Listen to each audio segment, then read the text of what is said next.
Selamlar herkese. Selamlar, Her Yere 2 Bilet kanalından ben Niyazi. ben Betül. Bugün Viyana'dan başlayarak Bratislava ve Budapeşte gezilerimizi bir seri halinde sizlerle paylaşacağız. Evet arkadaşlar, video başlamadan önce şu an aşağıda görmüş olduğunuz Instagram ve YouTube hesabımızı takip alırsanız mutlu oluruz. O zaman hayatım Viyana vlogumuz başlasın. başlasın. Fatih Premium Car Care sunar.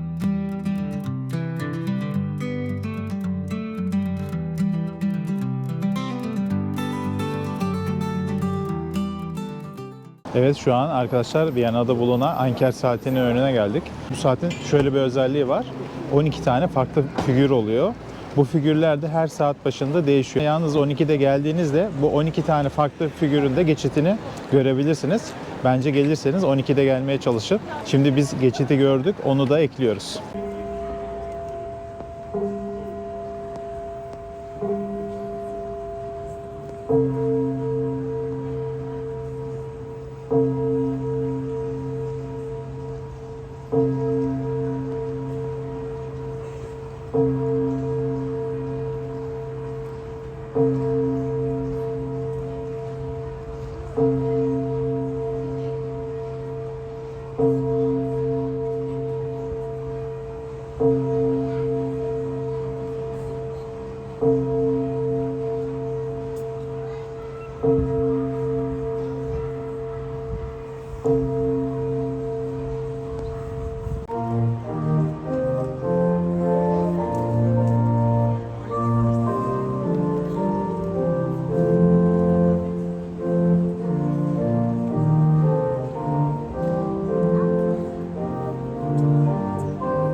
Arkamda görmüş olduğunuz anıtı da 18. yüzyılda 1. Leopold oğluna ithafen yapmıştır. Geldiğinizde fotoğraf çekinebilirsiniz.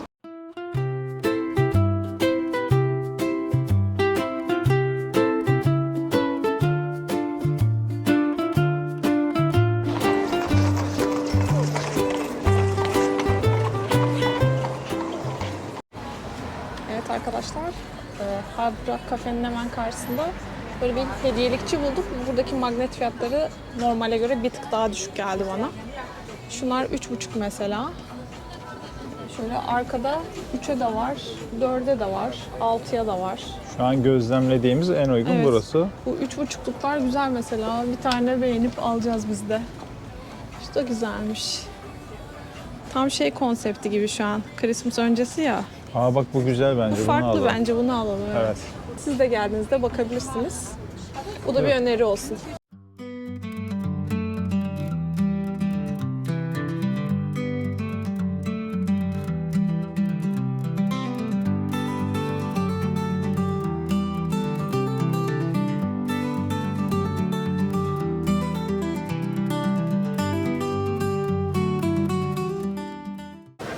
Evet arkadaşlar, şu an Hundertwasserhaus önündeyiz.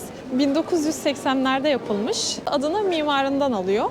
Burası geleneksel mimariye tepki olarak yapılmış. Gördüğünüz üzere renkli evler ve doğayla da iç içe olması hedeflenmiş. Zaten balkondan ağaç çıkıyor, gözüküyor bak şurada solda. Geldiğinizde buraya uğramayı ve fotoğraf çekinmeyi unutmayın.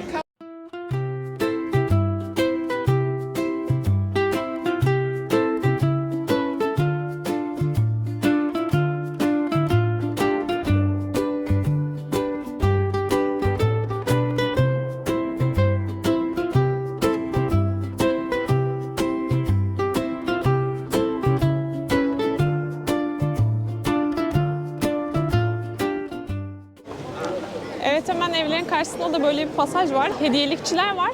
Geldiğinizde burayı da gezebilirsiniz.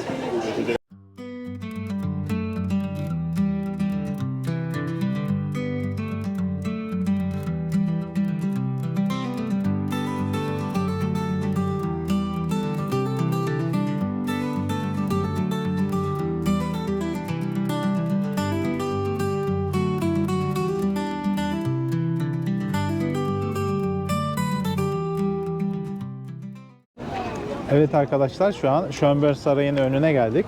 İçeride Christmas Market kurulu. Bildiğim kadarıyla Kasım ayında ilk burada kuruluyor Christmas Market. Viyana'da birkaç fazla noktada Christmas Marketler kuruluyor. Şimdi gelin hep birlikte içeriye gidelim. Bugün cumartesi, bayağı da bir yoğunluk var. Hadi bakalım.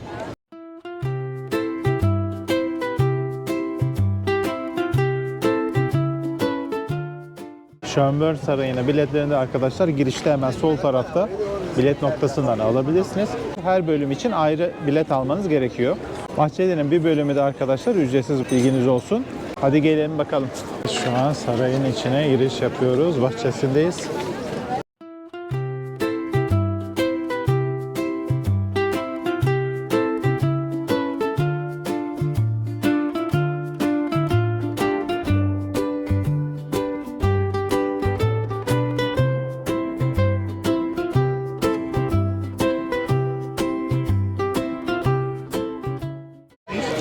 Evet arkadaşlar, şu an arkamda olmuş olduğunuz yerde langoş satılıyor. Langoş nedir derseniz, Avusturyalıların yedikleri büyük pişi diyebiliriz özetle. Burada çeşitleri de mevcut. Evet, bir de punch yazıyor. Bu da sıcak şarap adlandırmalarıdır diye düşünüyorum. Evet, ücretlerini de şurada görebilirsiniz. 4,5 Euro'dan başlıyor. Bu arada bunları aldığınızda size bir bardak veriyorlar. Bardaklar için de 5 euro bir depozito ücreti alıyorlar. Siz iade etmek isterseniz bardağı verdiğinizde 5 euronuzu geri alabilirsiniz. Ama ana olarak da saklamak isterseniz çantanıza atın. Hadi devam edelim.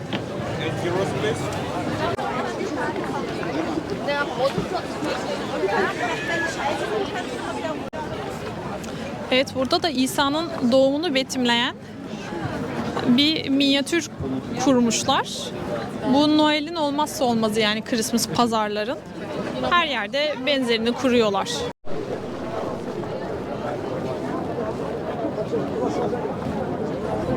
Burada da donatları görüyorsunuz ve mega boy gibi diyebiliriz açıkçası. Bayağı güzel gözüküyor bu arada. Küçüklere donat yazmışlar, büyüklerine krapfen yazmışlar. Evet. Buraya özgü olabilir bu arada krapfen dedi. Fiyatlar XX large olan 5.90'dan başlıyor. Normal klasik donatlar 4,5. Evet, başka yerlere Hadi bakalım. Devam edelim. Evet, burada da böyle tabaklar var. Bunlar rendi gibi düşünebilirsiniz. Adetleri 15 Euro'dan başlıyor. Bak, burada sarımsak falan da var. Onu nasıl yapmış ya? Şeyin Sarımsak, üstüne limon. koyuyor, eliyle çevirerek yapıyor. Bu bayağı şey, o zaman bayağı Tabii, güçlü bir keskin. şey. Bak mesela eline koydu, hop çeviriyor.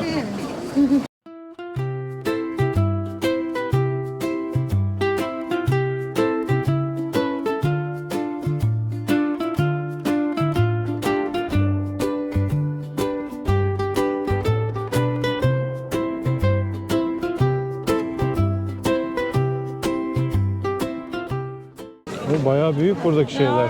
Evet, burada ne var? Bresler var. Biz çok seviyoruz. Marketlerde 50 cent bunlar genelde. Burada büyük boyları var. Klasik 7 euroymuş.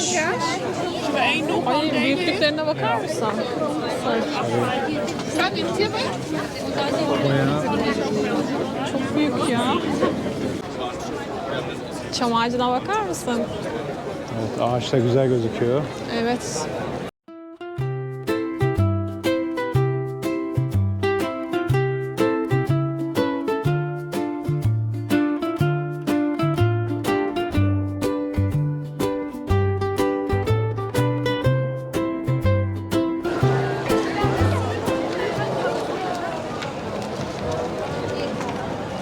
Evet, bunlar da ücretli. Çocuk 3 euro, yetişkin 7 euro yazıyor. Evet, bizim bu pazardaki gezimiz sona erdi. Başka yerlere de gideceğiz çünkü. Bir sonraki rotaya gidelim hadi.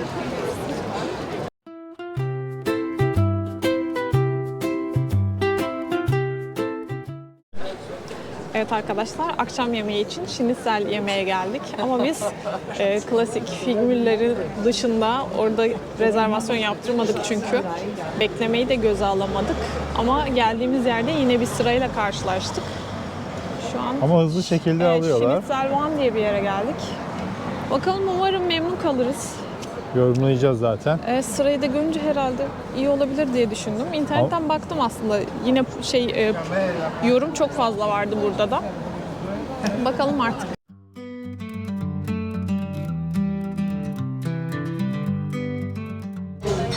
Evet arkadaşlar, şnitzellerimiz geldi.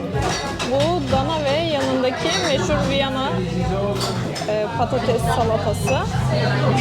Benimki de Diğeri de tavuklu tavuk ve klasik patates. kızartması var. Yani şimdi tadına bakacak bunları. Burada senin reçelli sosun var galiba yanında. Evet. Evet, şimdi tadım yapıyorum. Önce etlisinden deniyorum. Güzel. Salatasını da bir denesene. Yanında da bir sos var. O vişneli gibi bir sos galiba. Çok güzelmiş. Şu tavukluğun da tadına Ben bakayım. evet sana kesmiştim, ona bak.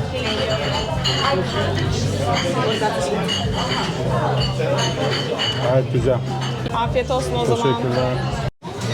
Evet, şefim, Patates salatamız, mayonezli salatamız ve cacık diyoruz ama cacık değil, bu Avusturya usulü 40 gram salat diyor. Yoğurtun %15 yağ oranına sahip bir yoğurtla yapılıyor. Dereotu, az bir şey sirke, az bir şey şeker, marine edilmiş bir şekilde. Bu patatesin mayonezli olan.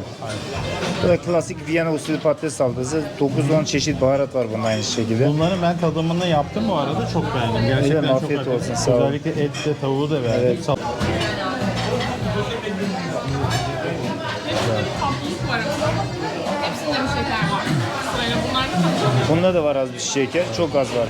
Ama dediğim gibi o sirke yapıyor aslında. Ona biraz az bir şeker koydum, tatlı ile limonsu bir tadı var. Bunun hepsinin aynı şeyiyle. Şu zaten şunun sadece mayonezli olanı. Buradan aynı mayonez katıyoruz, bir şekilde oluyor. Dana şinselimiz Viyana usulü yapılıyor. Gene 6 ay doldurma hayvan süt danası diyoruz ya Türkiye'de. Ondan yapılıyor yumuşacık. Teşekkür ediyoruz, sağ olun. Afiyet olsun. İkramlarınız için de sağ olun.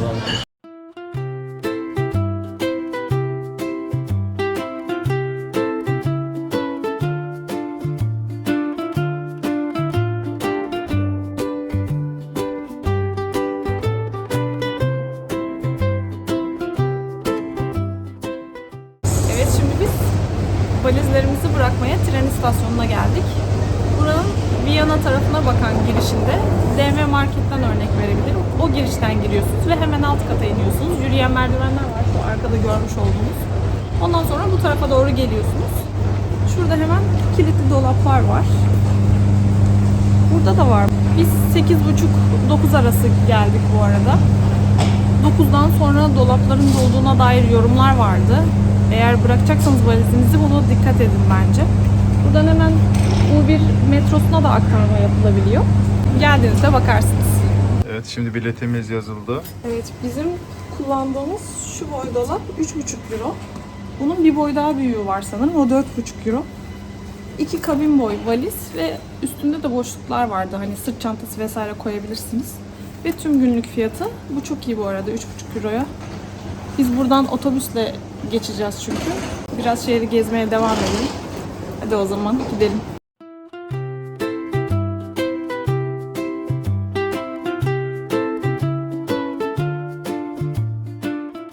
Evet arkadaşlar, şu an Belvedere Sarayı'nın önündeyiz. Bu saray 18. yüzyıldan kalma ve içeride birçok sanat eserini bulunduruyor.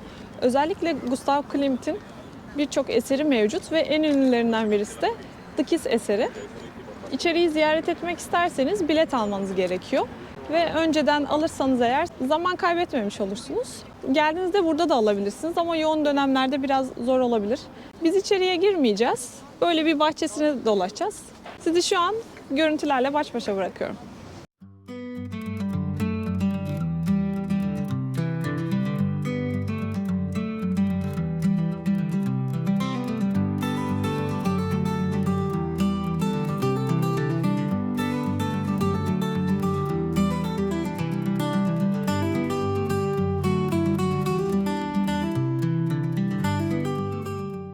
Saray 9'da açılıyor. Gelmek isterseniz aklınızda bulunsun.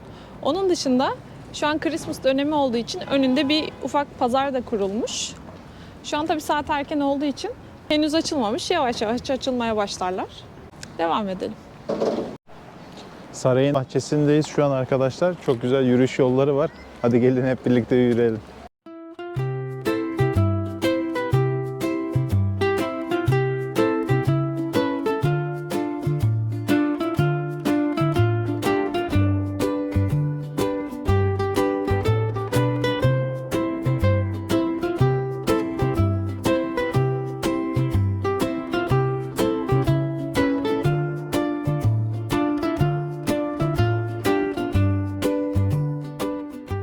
Evet, şu an Karskirche'nin önündeyiz. Viyana'nın en etkileyici barok mimari örneklerinden birisidir bu kilise. 1716 ve 1737 yılları arasında İmparator 6. Karl tarafından veba salgını sonrası Aziz Karl Borromeo'ya adanması için yaptırılmıştır. Kilise adını bu azizden alır.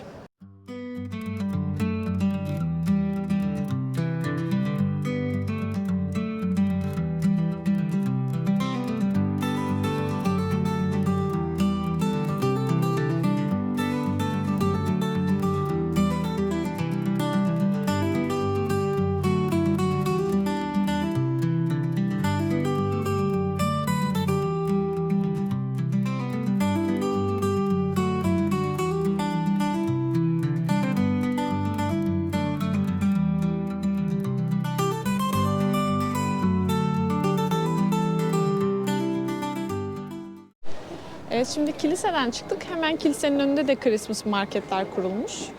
Burası daha henüz açılmamış ama. Evet, burası da sabah erken saatlerde açmıyorlar demek. Şu an saat 10 bu arada. Kaçta açılıyor bilemedim. Şu an Viyana Devlet Opera binasının önündeyiz. Arkadaşlar içeriye girmek istiyorsanız bilet almanız gerekiyor. Gösterileri de izlemek istiyorsanız size tavsiyemiz öncesinde bilet almanıza fayda var. Hadi biz gezimize devam edelim.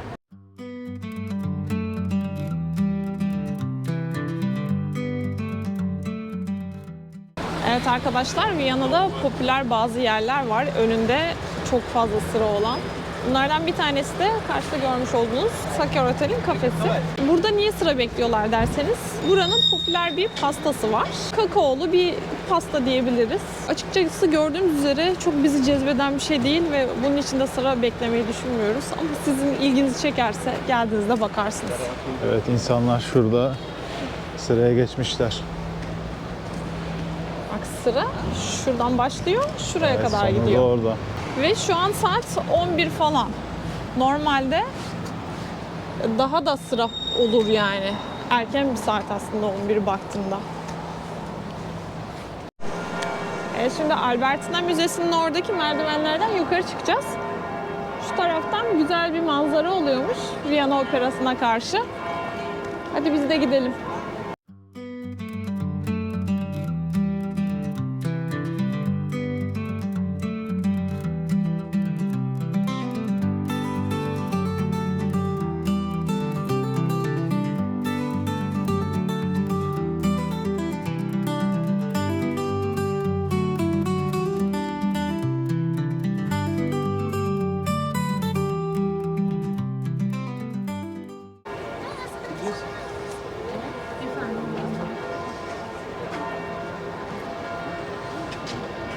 Şuradan güzel poz çıkar ama ben oraya oturmaya cesaret edemem ya. Evet, şimdi bir tatlı molası verelim dedik.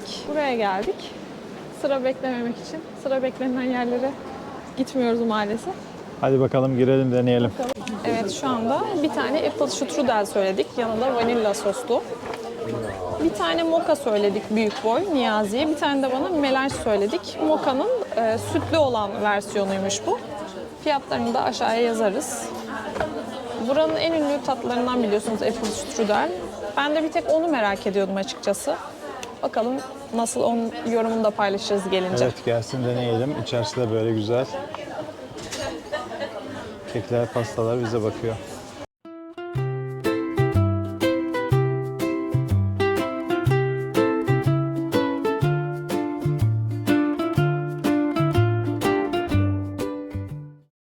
Evet, şimdi siparişlerimiz geldi arkadaşlar. O büyük macchiato, bu da melanj. yani onun sütlü hali gibi bir şey bu. Apple strudelimiz de burada. Bu da güzel gözüküyor. Yanında da Vanilya sosu. vanilya sosu.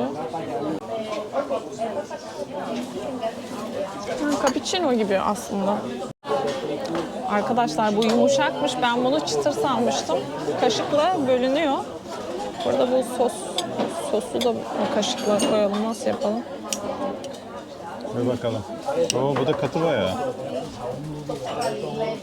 Böyle dökeyim. Muhtemelen üstte önden dökülüyor da bir sosun tadına bakalım, ona göre karar verelim.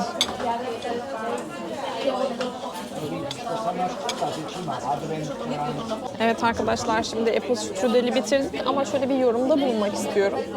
Açıkçası tatlı çok tatlı değildi yani. Bizim hani kafamda böyle bir elmalı turtaları düşünerekten biraz tatlı bekledim. Hani tatlısı tatlı değil. Şinisel yemiştik mesela. Şiniselin yanındaki patates salataları da tuzlu değil. Onlar da tatlı. Burada biraz daha değişik bir damak tadı var. Bence bu Türk insanına da çok hitap etmeyebilir. O konuda hani bu tatlılar için açıkçası sıraya girsem ben üzülürdüm. Diğer yerlerde de farklı olabileceğini düşünmüyorum çünkü damak tatları bu şekilde belli ki. Bunu da belirteyim, bilginiz olsun. Bence tatlılar için sıra beklemeyin dışarıda. Bu arada kahveleri de çok standart ama çok pahalı. Ona da anlam veremedik. Böyle değişik bir pahalılığı var Viyana'nın. Viyana'da Starbucks'lar ucuz kalıyor mesela normal kahvecilere göre. Bilginiz olsun.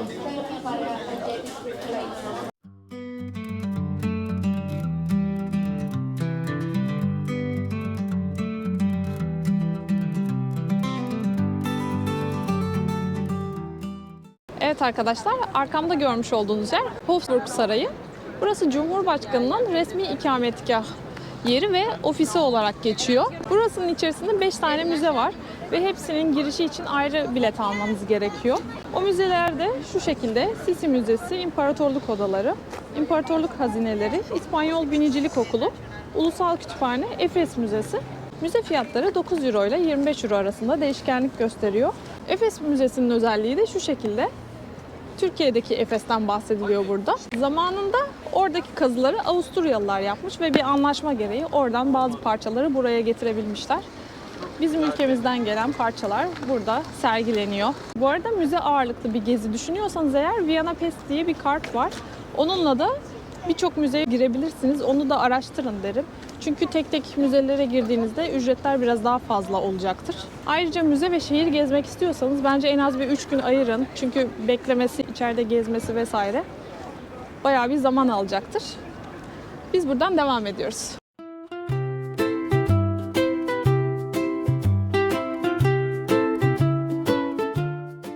Evet, Hofburg Sarayı'ndan çıktıktan sonra hemen karşıya geçtiğinizde arkamda görmüş olduğunuz yer müzeler bölgesi oluyor. Burada da birçok müze mevcut. İlginizi çeken olursa geldiğinizde bir göz atarsınız.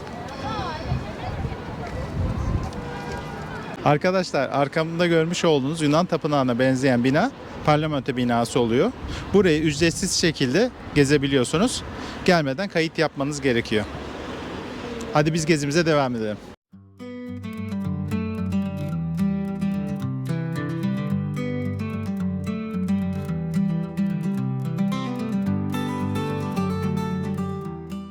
Evet, şu anda belediye binasının oradaki Christus Market'e geldik. Hadi hep beraber içeri gezelim. Evet, pazar günü şu an saat 1 gibi, inanılmaz kalabalık var. Çocuklar için de buz pateni sahası var. Yetişkinler için de aşağı tarafta.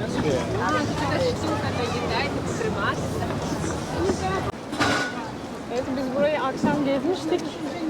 Gündüz de bir gelelim dedik. Akşam çok daha güzel oluyor tabii. Her yer rengarenk.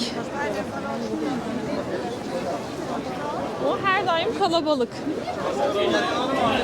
Özellikle hafta sonu daha kalabalık tabii. Hafta içi gündüz mesela sakin olur burası.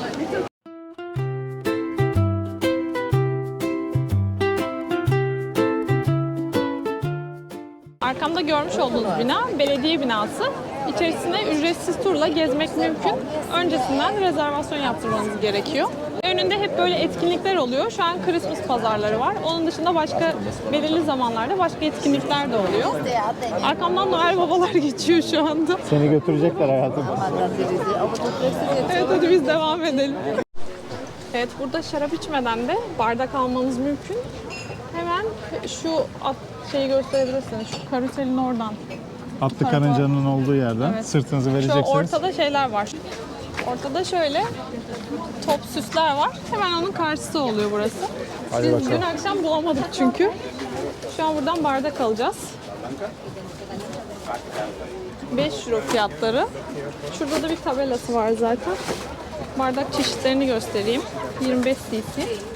Şöyle arkada belediye binası. Bu çok güzel bence.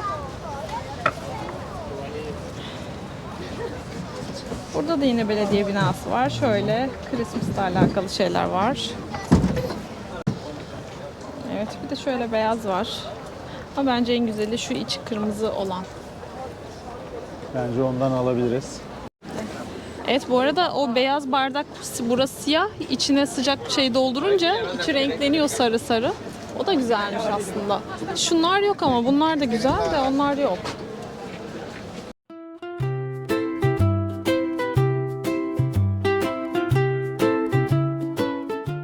Bardaklarımızı aldık. Biz buradan ayrılacağız. Bu arada akşam çektiğimiz görüntüleri de hemen şimdi buraya ekleyeceğim. Ayrı ayrı olmasın diye. Siz de geldiğinizde ilk geleceğiniz yer burası olur muhtemelen. Burası çok güzel bir pazar. Hadi biz devam edelim.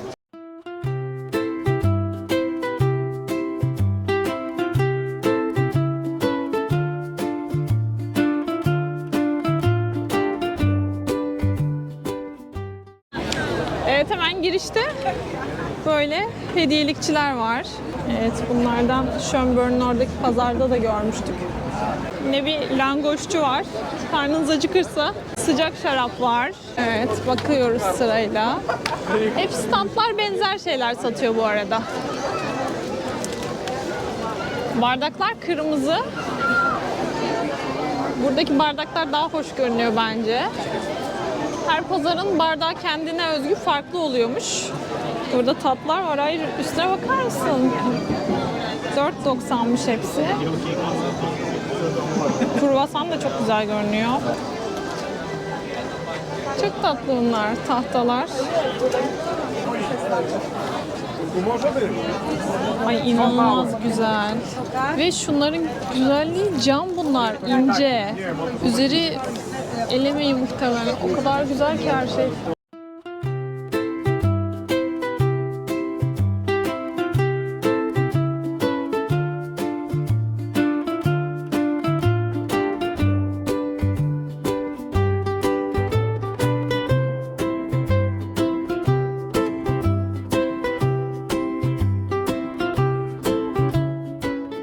Evet, bu Tridenliğin orijinaline uygun yapılışıymış. Ah, sorry. Kömür ateşinde pişiriliyor. Evet, sol tarafta gözüküyor.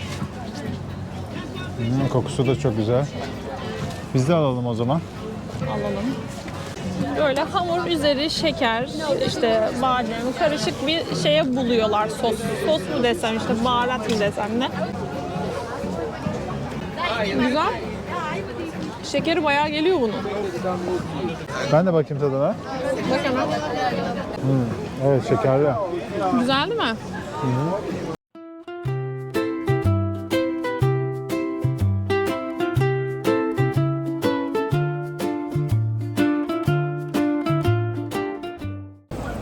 Evet arkadaşlar, Noel pazarları akşam 10'da kapanıyor burada. Görmüş olduğunuz üzere belediye binasının tüm ışıkları söndü. Biz diyorduk ki sona kalalım, birazcık fotoğraf çekiniriz falan. O da hayal oldu. Siz gelirseniz aklınızda bulunsun, bizim hatamıza düşmeyin lütfen.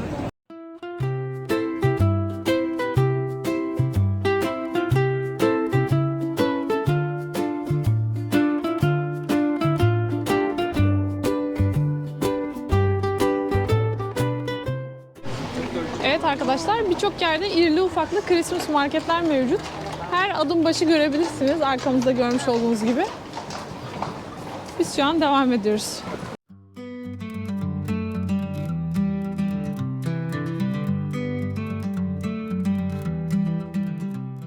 Evet arkadaşlar, şu an St. Peter Kilisesi'ne geldik. Hadi gelin hep birlikte içeri girelim.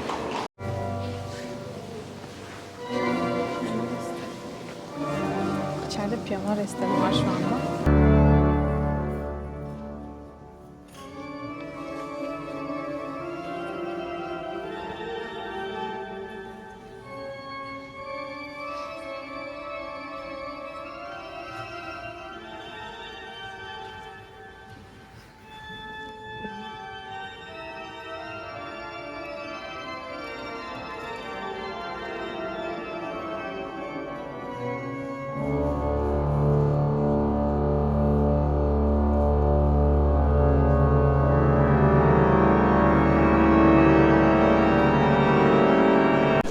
Evet arkadaşlar, şu an Greben Caddesi'ndeyiz. Bu cadde çok işlek ve lüks mağazaların olduğu cadde. Hemen arkamda görmüş olduğunuz veba anıtı. Buranın da hikayesi 18. yüzyılda bildiğiniz üzere Avrupa'yı veba salgını kasıp kavuruyor. Burada da yaklaşık bir 80 bin kişi vefat etmiş. Ona ithafen yapılmış bir anıt. Biz gezmeye devam edelim.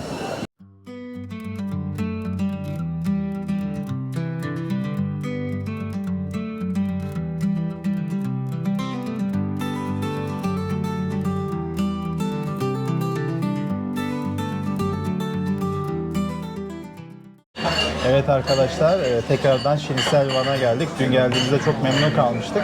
İşletme sahibi Özdal Bey de burada. Siz bunları bu Kaiser şinitsel efendim katlamalı ürün olarak içinde Gouda peyniri %45 yağ oranına sahip. Hindi füme var içinde aynı zamanda.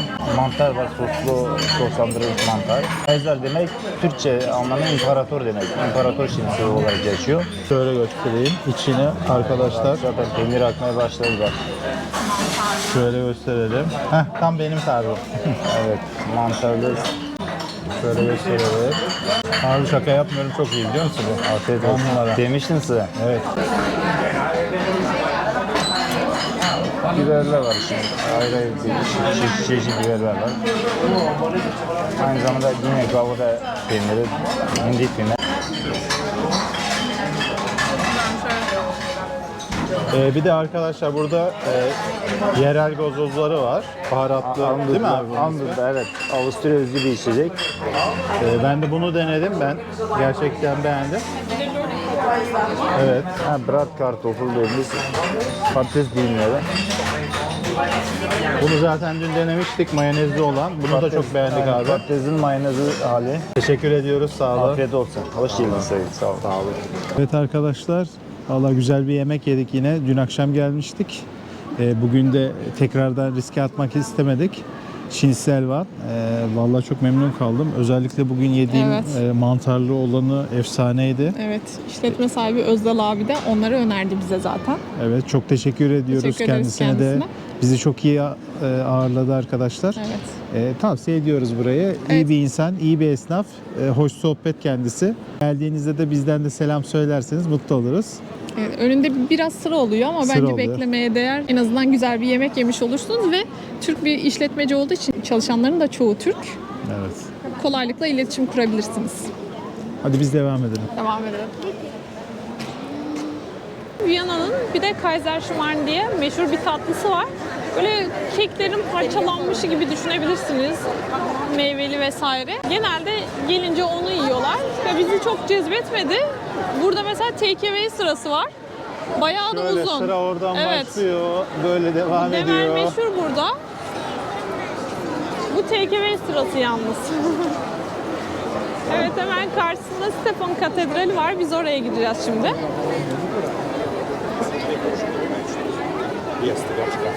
Bu giriş sırası mı böyle? Evet.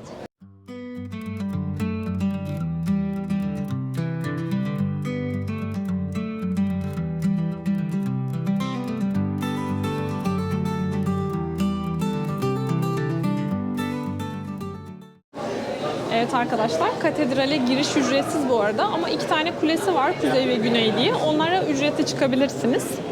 Biz şimdi içeriği biraz gezeceğiz. Onun dışında bu kilisenin şöyle önemli bir özelliği var. Mozart'ın düğünü ve cenaze töreni de burada yapılmış. Hadi beraber inceleyelim.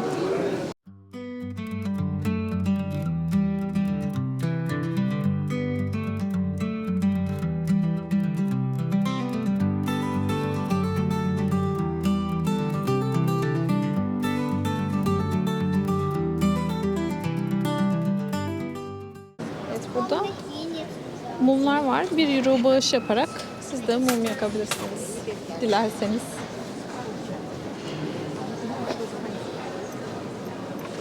Kilisenin sadece bu tarafını gezebiliyoruz galiba. Şu tarafa girebilir miyiz? Bir de oraya bakalım. Evet, içeri kısımları girmek isterseniz burada ücretleri var. Yetişkin 7 euro, çocuk 3 euro ve audio guide veriyorlarmış. Kulelerde ayrı ücretli 6,5 euro, diğeri de 7 euroymuş. Bir de şöyle komple paketler var. 25 euro, Çocuğa da çocukta 7 euro. Evet, kuleye çıkış yolundan bu kadar bir açıklık var. Buraya kadar gelebiliyorsunuz. İçerisi kısım ücretli. Yakından fotoğraf çekmekle böyle bir fark var. Bizim için yeterli bu kadarı da zaten.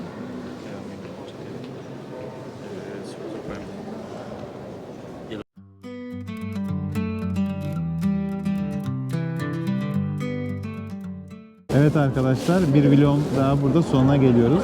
Şu an aşağıda görmüş olduğunuz Instagram ve YouTube hesabımızı takip alırsanız mutlu oluruz.